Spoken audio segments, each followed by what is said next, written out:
Danes je z nami, prejšnji teden smo imeli gospoda Drinovca, ki je šel zdaj, ki že dirka v Dubaju z Boletom.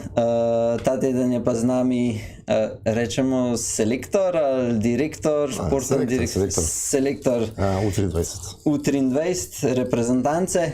Tako da Martin Hvastija, dobrodošel, kako si? Živijo, v redu. Še regeneriram napore iz Belgije, ampak prahaja vse. Ta vikend si rekel, ne, da ste bili v Belgiji, se pravi z U23. Ja. Se pravi, ti imaš moške U23? Ja, moške U23 načeloma, plus vse ostale stvari, ki so na zvezi od logistike do pravilnikov. Ampak v principu se pač ta strokoven del, s katerim se z veseljem ukvarjam, zaradi katerega hodim na dirke, so U23 moški. Tako da smo bili, prva akcija v Belgiji, mladinci so bili že nekaj časa, oziroma so že dirka 4 dirke, ker doma nimajo dirk, U23 pa smo dirkali doma, oziroma v slovenski Istri, pa predtem na Hrvaškem, tako da potem izberem nekako tiste, ki obračajo in gremo. Koliko pa imajo dirka, rečemo, po Evropi v koledarju? Zdaj v principu ta kategorija, pa ne da bi hotel nekako pljuvati v skledo, s katere jem, ampak izumira. Okay. 23 kategorija na nek način zaradi tega, ker skozi mlajši in mlajši prihajajo profesionalce, oziroma profije, zgublja vpliv, in s tem se tudi zmanjšuje število dirk.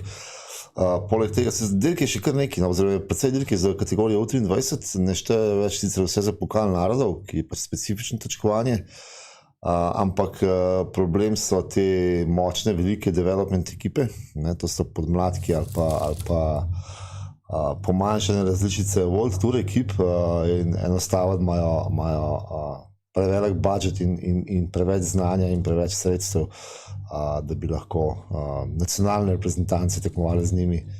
Tako da v bistvu organizatorji popuščajo pritiskom teh development timov in na nek način v bistvu izrivajo ta reprezentančen sistem, ki je pa nekaj 15 let funkcioniral dosti dobro. Ja, zdaj, če gledamo, kjer so ta največje zvezde v kolesarstvu, so vsi praktično zelo mladi. Tako, mislim, zdaj, Tadej Pogačar je tudi šel skozi to, Remko Evenepoel pa ne. Zdaj vse več jih hoče direkt od mladincev v profije, tisti neki največji talenti relativno hitro dobijo pogodbe.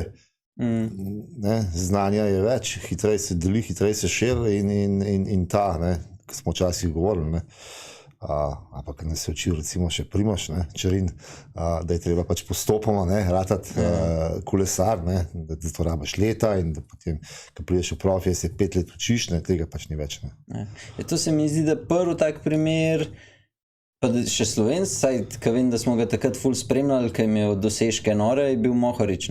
On je imel prav tist, da se je vsi pričakovali, saj takrat, ne vem, jaz vem, ko sem ga gledal, tako, zdaj bo pa neki. In pol je pa, kada je, ne vem, kukor je bil ful dober, pa kada bi se v zid zaletel, ni mogel nič narediti in pol se je pa začel kazati po kakih 5-6 letih. Matej je bil svetovni prvak pri mladincih, pa tretji na Evropskem prvenstvu isto leto, torej, pa ne vem, v kronometru je bil dober tudi pri mladincih, in pol v 23 prvo leto, najprej cel kup težav, pa padci, pa ne vem kaj, pa potem spet trening, pa spet padci in se je sestavil za Tour de l'Avenir.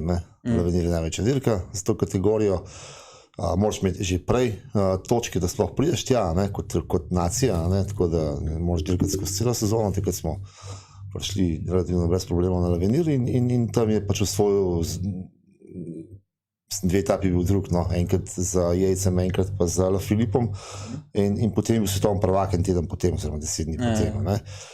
In prvo leto v kategoriji U23, izjemno mlad, verjetno, da bi danes tak kolesar šel direktno v profije, brez da pač je eno leto neki manjši kontinentalni ali pa razvojni ekipi, ampak dejansko je rabo pol 4-5 let, je začel zmagovati. Ja, nekaj se spomnim, mislim, da nek breakthrough je bil na neki, da ne bom prehiter, ampak neka španska, ki je bil glih, je bilo na Vuelti, ali pa neka španska dirka, ki se spomnim, da je bil spust do cilja in je tam, ki je on se odpeljal tako, kot se zna, je bilo kar veselje gledati takrat. Ja. Tako, mislim, pač, ko se smejiš za ekranom. Pač, dejansko, že ko sem jaz zdaj, ko sem rekel, ko mi čakam, da pridem enkrat s boljšimi na vrh, da bom pa dol pokazal, kako se znam pelati. Če hočeš pokazati, kako se znaš dol pelati, moraš biti na vrh klanca s prvimi, ne?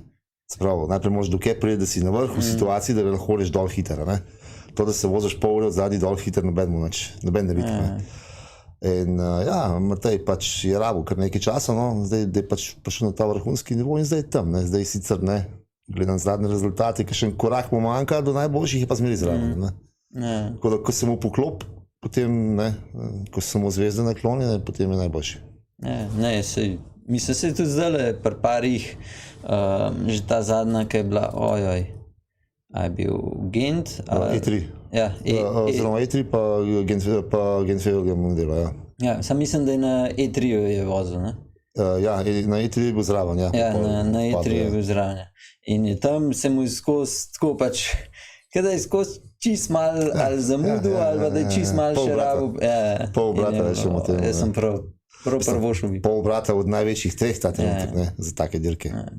Ja, mislim se, da Pogačar se prav z unima dvema zraven, po konstituciji so pač, če primerjava Van der Poela pa Van Aerta, je pač velika razlika. Fenomenalno, pa ne samo po konstituciji, kar je tle fascinantnega v bistvu to, da je po izkušnjah lahko zraven, ker za te dirke rabiš blazno veliko izkušenj, ne.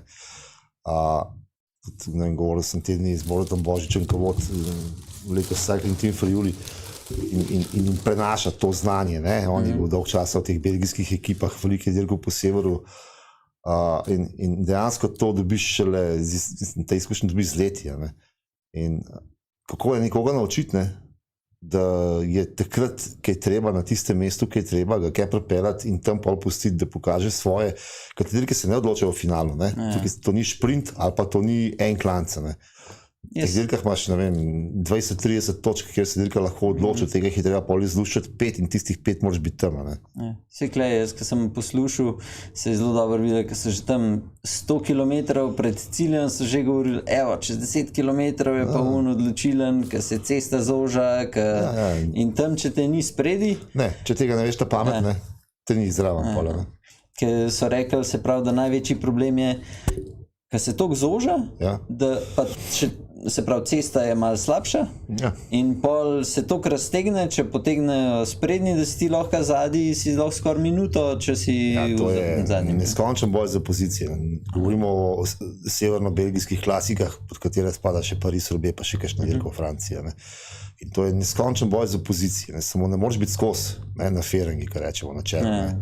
Se pravi, treba biti takrat, kaj treba, pa res odločno, ne? In potem tudi, kje se naredi razlika, kje je kakšna ekipa vleče in jih neznank, no, to je blazno veliko spremenljiv, to ni tako, kot na šprinterskih etapah ali pa na gorskih etapah, ki se ve, kje se zadeve odločajo, ne, tle se ti lahko zgodi vse, ne, plus vreme, plus, ne vem, dež zadnje dni, mraz, tako da, in to, da je Pogačar zraven želan, ne, ki je prišel prvič v bistvu na to odpravo in bil takoj po E3 na Flandriji, potem že v igri, ne. Pač dokazuje, da je fenomen, ne. Sam, ker razmišljam nazaj, ne, na te naši amaterski, oziroma U23 Flandriji, ne, smo dirkali na Jermana, ki je bil takrat najboljši za te dirke, pa ga je Pogačar malo naprej vlekel, pa mu malo pomagal, pa je bil na koncu 18, če se ne motim, v 20, no. To pomeni, da kljub temu, veš, da je bil še mlad, pa tako, ampak je videl dirko, je čutil, je vedel, zakaj si ga ni bil tam. Ni šprintu pol za 6 mest, ampak je bil pač 18, ampak malo občutek, ne.